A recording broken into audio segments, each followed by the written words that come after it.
Hello everyone, welcome back to our channel. We are back again with a new video, Python program to convert Celsius to Fahrenheit. So let us start this program.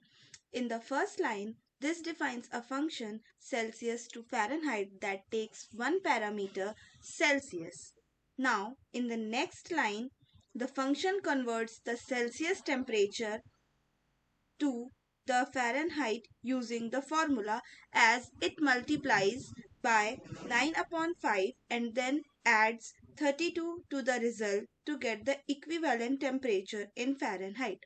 Now, in the next line after the conversion, the Fahrenheit value is returned to the calling code.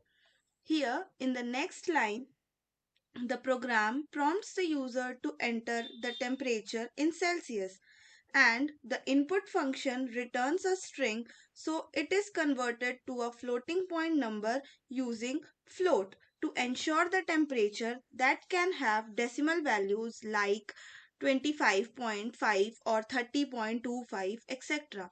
Here in the next line, the variable stores the input temperature in Celsius as a floating point number. In the next line, here the function Celsius to Fahrenheit is called with the user input Celsius as an argument. The result Fahrenheit value is stored in the Fahrenheit variable.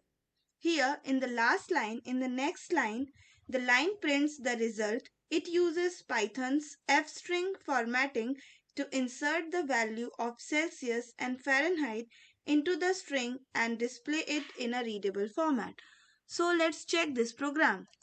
I am entering a temperature in Celsius as I am entering 45 degrees Celsius. Hence 45 degrees Celsius is equal to 113 degree Fahrenheit. So thanks for watching this video.